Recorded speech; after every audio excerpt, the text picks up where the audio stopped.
அனைவருக்கும் வணக்கம். Welcome to quick study slow learners. இன்றைக்கி வந்து நம்ம குயிக் ஸ்டடி ஸ்லோ லேர்னர்ஸில் வந்து 10th வந்து மேக்ஸ் பார்க்க போகிறோம். ஸோ உறவுகளும் சார்புகளும் அப்படிங்கிற முதல் பாடத்தில் இருக்கிற முக்கியமான கணக்குகளை மட்டும்தான் நம்ம பார்க்க போகிறோம். வாங்க பார்க்கலாம். இன்றைக்கி வந்து நம்ம 10ஆம் வகுப்பில் வந்து கணக்கு பாடத்தில் உறவுகளும் சார்புகளும் என்ற பாடத்தில் வந்து முதல் பாடத்தில் நான் எடுத்திருக்கிற இன்னைக்கு எடுத்துக்கிற சம் என்னென்னு பார்த்தீங்கன்னா எடுத்துக்காட்டு 13வது சம் தான் எடுத்திருக்கேன். ஸோ இது வந்து ரொம்ப ரொம்ப ஈஸி. 10th பொறுத்த வரைக்கும் நீங்கள் வந்து first lesson, third lesson, 6th lesson, 8th lesson, அதுக்கப்புறம் வடிவியல், கிராஃப், 1 மார்க்ஸ் இதை அட்டன் பண்ணாலே நீங்கள் வந்து 50 to 60 மார்க்ஸை வந்து கண்டிப்பாக எடுத்துடலாம். ஸோ அதுக்கு நீங்கள் ஃபஸ்ட் லெசனை நல்லா தெளிவாக தெரிஞ்சுக்கணும். உங்களால் ஃபஸ்ட் லெசனே போட முடியல அப்படின்னு சொன்னால் கண்டிப்பாக உங்களால் மற்ற எந்த சம்முமே போட முடியாது. இது வந்து ரொம்ப ரொம்ப ஈஸியான சம் தான். இதை வந்து நான் உங்களுக்கு சொல்லித்தரேன். இதே மாதிரி நீங்களும் ஃபாலோ பண்ணிவிட்டு ட்ரை பண்ணுங்கள். வாங்க பார்க்கலாம். ஃபஸ்ட் நம்ம இந்த ஏ சேர்ப்பு, ஏ வெட்டு இதெல்லாம் என்னன்றது ஃபஸ்ட்டு பார்த்துக்கலாம் வாங்க. இப்போது ஏ கிராஸ் பி கொடுத்துருக்காங்கன்னு வச்சுக்கோங்க. இதுக்கு நாமளே ஏதாச்சும் ஒரு மதிப்பு எடுத்துக்கலாம். ஏனா 1,2, பினா 4,6 அப்படின்னு எடுத்துக்கலாம். இது நாமளே பொதுவாக எடுத்துக்கிறது, உங்களுக்கு புரியறதுக்காக நான் சொல்லி எடுத்திருக்கேன்.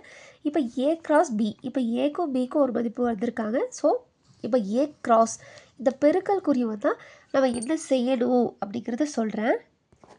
இப்போது ஏ கிராஸ் பி அப்படின்னா இந்த பெருக்கல் குறி வந்தால் நம்ம ஏவையும் பிவையும் பெருக்கணும். ஆனால் நீங்கள் நினைக்கிற மாதிரி 1 பெருக்கல் 2 இப்படி போட்டு நம்ம பெருக்கக்கூடாது, இது தவறு.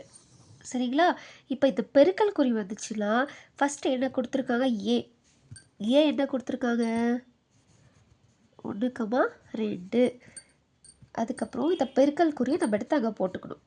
அடுத்து பி என்ன கொடுத்துருக்காங்க 4,6 இல்லையா? இப்போது இதை நம்ம பெருக்கணும். எப்படி? இந்த வடிவில் நம்ம பெருக்கக்கூடாது. இப்போது ஃபஸ்ட்டு இந்த நம்பர் இருக்கு இல்லையா, இந்த நம்பரை வச்சு பியில் இருக்கிற மொத்த நம்பரையும் பெருக்கணும். அதாவது இப்போ பாருங்கள், இங்கே 1 இருக்கா, 1,4 திரும்பி 1,6. இப்போ உங்களுக்கு புரிஞ்சிருக்குன்னு நினைக்கிறேன். அதாவது பெருக்கல் அப்படின்னா இந்த முதல் நம்பரை வச்சு அடுத்த பகுதியில் இந்த பி, இது ஏ இல்லைங்களா? ஸோ இப்போ பி, இது ஏல இருக்கிறது ஃபஸ்ட்டு நம்பர் எடுத்து பியில் இருக்கிற மொத்த நம்பர் கூட நம்ம சேர்த்து எழுதணும். அவ்வளோதான், அதுதான் பெருக்கல், வேறு ஒன்றும் இல்லை. இப்போ அடுத்து பார்த்திங்கன்னா 2. ஸோ 2,4, 2,6 அவ்வளோதான். இது வெரி வெரி ரொம்ப சூப்பர் சிம்பிளாக நீங்கள் புரிஞ்சிக்கலாம். இது ரொம்ப கஷ்டம்லாம் ஒன்றும் இல்லை. இப்போ பெருக்கல் குறினா எப்படி உங்களுக்கு தெரிஞ்சிருச்சு இல்லையா? இப்போ பெருக்கல்னா ஏலேருந்து பியில் ஃபஸ்ட் நம்பர் எடுத்துகிட்டு பியில் இருக்கிற மொத்த நம்பரையும் அதுக்கு ஃபஸ்ட் அந்த நம்பர் கூட வச்சு பெருக்கிடணும். அதுக்கப்புறமா 2வது நம்பர் எடுத்து பெருக்கணும். அவ்வளோதான். பெருக்கல்னா என்ன தெரிஞ்சிருச்சு. இப்போ சேர்ப்பு, இந்த சிம்பிள் வருது இல்லையா? இப்போ அதை ஏ சேர்ப்பு பின்னு வச்சுக்கலாம். இப்போ ஏ சேர்ப்பு பின்னா என்னென்னா, இப்போ ஏவையும் பிவையும் நம்ம சேர்க்கணும். அவ்வளோதான். இப்போ நம்மளுக்கு ஏக்கும் பிக்கும் மதிப்பு இருக்கா? ஏவோட மதிப்பு என்ன 1,2. இங்கே சேர்ப்பு இருக்கு இல்லையா, அப்போ சேர்ப்பு போட்டுக்கணும். பியோட மதிப்பு வந்து 4,6 இல்லையா? இப்போது இது எப்படி சேர்க்கணுன்னா, இதை ரெண்டுலேயுமே நல்லா மேட்ச் பண்ணி பாருங்கள். ரெண்டுமே சேம் நம்பராக இருந்தால் நீங்கள் ஒரு வாட்டி எடுத்துக்கிட்டால் போதும். ஃபார் எக்ஸாம்பிள் இங்கேயும் 1 இருக்குது, இங்கேயும் 1 இருக்குன்னா நீங்கள் 1 டைம் எடுத்துக்கிட்டால் போதும், திரும்பியும் 1 போடணும்னு அவசியம் கிடையாது. இப்போது 1, 2, 4, 6 இல்லைன்னா இங்கே இருக்கிற எல்லாமே வேறு வேறு நம்பராக இருக்குது. ஸோ நீங்கள் இதில் எதுவுமே பண்ண வேண்டாம். ஏன் சேர்ப்புனா இதில் இருக்கிறதெல்லாம் அப்படியே டோட்டலாக எடுத்து எழுதிருங்க. அவ்வளோதான். ஒரு வேளை 2 நம்பர் 2 பக்கமும் ஒரே நம்பர் இருந்துச்சுன்னா நீங்கள் ஒரு டைம் எழுதுனா போதும். இப்போ சேர்ப்பும் என்னென்னு உங்களுக்கு தெரிஞ்சிச்சு. அடுத்து வந்து வெட்டு பார்க்கலாம் வாங்க. ஏ வெட்டு பி, இது ரொம்ப ரொம்ப ஈஸி தான். இப்போ ஏ வெட்டு பியில் ஏவோட மதிப்பு என்ன நம்ம கண்டுபிடிச்சோம் 1,2. இது வெட்டு போட்டுருங்க. அப்புறம் 4,6 இல்லையா? இப்போ வெட்டுனா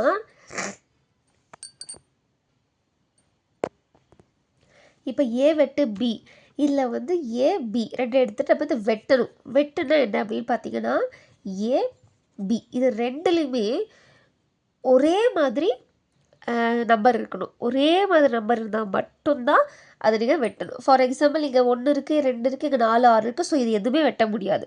உங்களுக்கு வேறு உதாரணத்துக்கு இங்கே வந்து 4 இருக்கு இல்லையா, 4க்கு பதிலாக நம்ம இங்கே 1 எழுதிக்கலாம். சரிங்களா?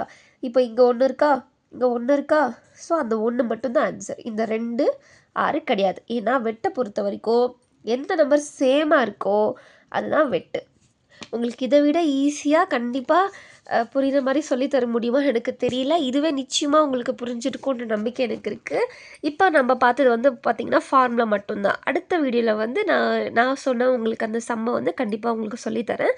இப்போ பார்த்திங்கன்னா பெருக்கல் குறி வந்துச்சுன்னா அந்த முதல் நம்பரை எடுத்து பியில் இருக்கிற 2 எத்தனை நம்பர் இருந்தாலும், இங்கே ஒரு வேளை 3 இருந்தாலும் 3 நம்பர் இருந்தாலும் நீங்கள் 3 நம்பரை சேர்த்து பெருக்கிக்கலாம். புரிஞ்சுங்களா?